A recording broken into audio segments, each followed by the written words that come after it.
विद्यार्थी मित्रांनो, मागील व्हिडिओमध्ये आपण भारतीय गणराज्ये आणि महाजनपदे या प्रकरणाची सुरुवात केली होती.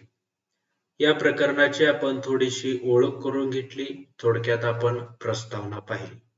आता आपण तेथून पुढे या प्रकरणाची माहिती या व्हिडिओमध्ये आपण घेणार आहोत. बघा, पहिला मुद्दा आहे प्राचीन भारताचा राजकीय वारसा. प्राचीन भारताचा राजकीय वारसा अत्यंत समृद्ध आणि अत्यंत विकसित असा होता. ज्या वेळेला राज्ये निर्माण झाली त्यावेळेला ती विकसित निर्माण झालीत असा याचा अर्थ नाही, तर त्याच्यामध्ये काही काळानंतर बदल होत गेले, यालाच राजकीय स्थित्यंतरे म्हणतात. आणि त्यानंतर आपल्याला या राजकीय वारसामधून राजकारण, प्रशासन आणि लोकशाहीची मूळ तत्वे प्राप्त झाली. आपल्याला प्राचीन भारताचा इतिहास पाहत असता प्रथमतः आपण महापरिनिब्बाण सूक्त या ग्रंथाविषयी माहिती जाणून घेऊया. हा ग्रंथ बौद्ध धर्मातील अत्यंत जुना, ऐतिहासिक आणि महत्वपूर्ण ग्रंथ आहे. या ग्रंथामध्ये जी माहिती दिलेली आहे, राजकीय संरचनेविषयीची माहिती दिलेली आहे, ती राजकीय संरचना आणि राजकीय स्थित्यंतराचे अतिशय स्पष्ट स्वरूपाने रेखाटन ही माहिती या ग्रंथामध्ये लिहिलेली आपणास आढळते. 3 कालखंड आपण विचारात घेतले: हडप्पा संस्कृती कालखंड, वेदकाळ कालखंड आणि महाकाव्य कालखंड. तर या तिन्ही कालखंडांचा अभ्यास केल्यानंतर या काळातील राजकीय संरचनेतून प्राचीन राजकीय वारसा जपलेला आपणास पाहावयास मिळतं. त्यानंतर जर आपण हडप्पा संस्कृती कालखंडाचा जर चांगला विचार किंवा चांगला अभ्यास करायचा म्हटलं, त्यामध्ये बघा, प्रथमतः ही संस्कृती अत्यंत प्रगत आणि नागरी रूप धारण केलेली मानली जाते.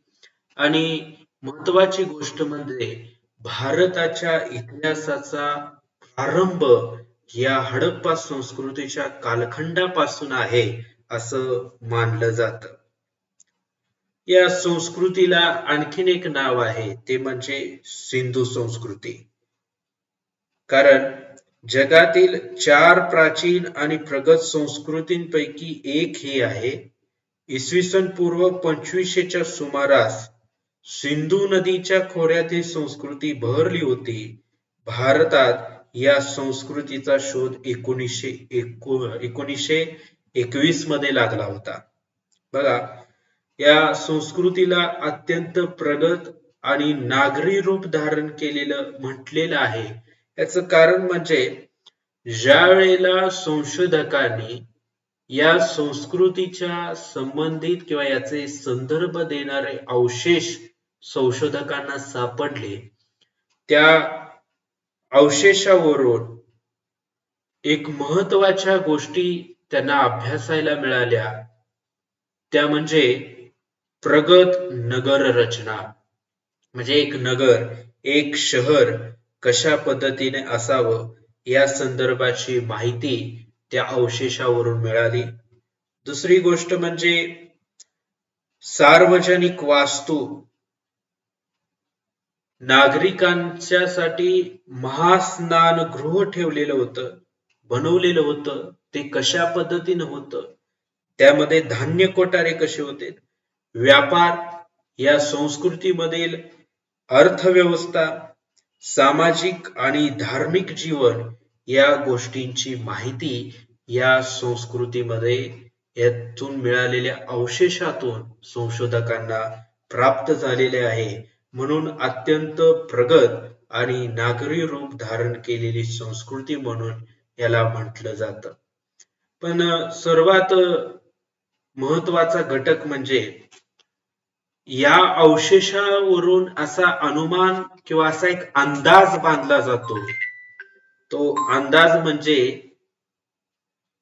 की अत्यंत प्रगत राजकीय रचना ह्या संस्कृतीमध्ये असावी असा एक अंदाज संशोधकांनी बांधलेला आहे.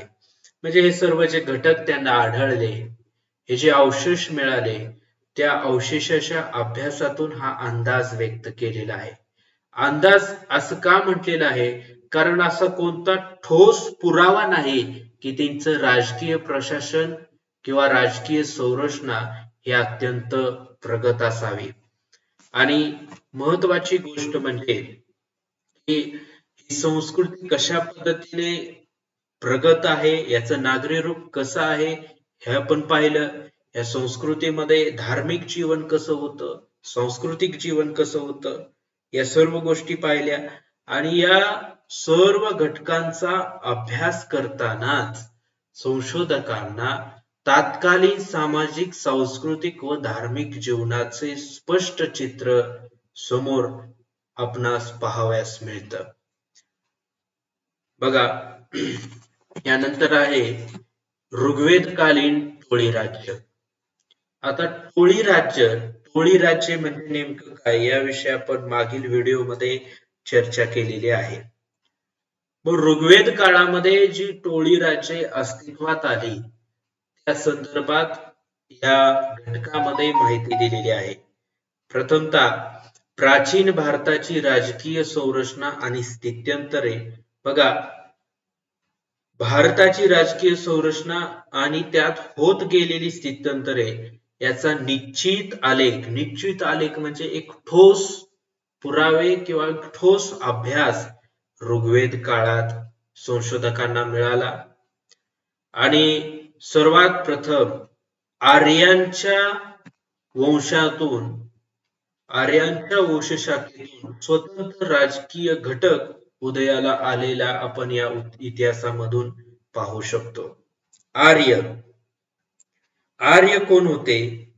तर आर्यांची माहिती आपण पाहिली तर आर्यांविषयी एक गोष्ट आपणास पाहाव्यास मिळते की ते एक भटके लोक होते.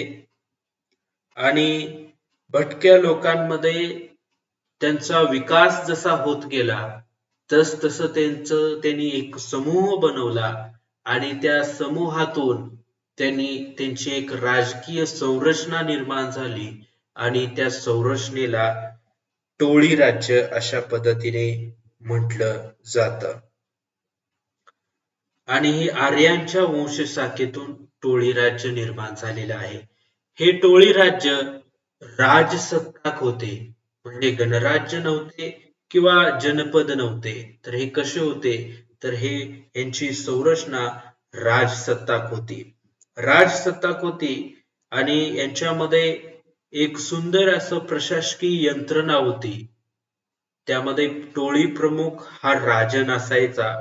राजन म्हणजे आपण एक थोडक्यात म्हणू शकतो राजा, म्हणजे तो जो निर्णय घेईल तो सर्वांना मान्य. आणि त्यांची एक पंचायत असायची, एक समिती असायची. आपण आत्ताच्या प्रशासकीय भाषेमध्ये बोलायचं झालं तर एक समिती आपण म्हणू शकतो.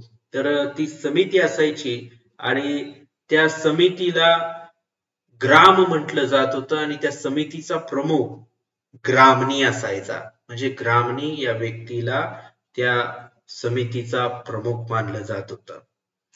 यानंतर हे जे आर्य वंशशाखेतून टोळी राज्य निर्माण झाले, त्या टोळी राज्यांची 2 गटांमध्ये विभागणी झाली.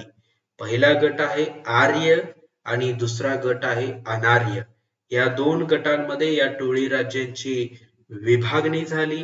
आणि या टोळी राज्यांपैकी जर प्रमुख टोळी राज्य आपण पाहायचे झाले तर पुरु, यदु, दुशास, अनु, ध्रुयु, भरत हे प्रमुख टोळी राज्य आहेत. त्याचबरोबर राज्यशीव, किकट, आज, सिग्रू, याक्षु हे आदिवासींची टोळी राज्य आहेत. तर फक्त आलीन, भलान हे इतर टोळी राज्य आहेत. यांची नोंद पुस्तकामध्ये केलेली आपणास पाहावयास मिळते. आपण या व्हिडिओमध्ये इथे थांबूया. इथून पुढील भाग आपण पुढच्या व्हिडिओमध्ये पाहणार आहोत. धन्यवाद.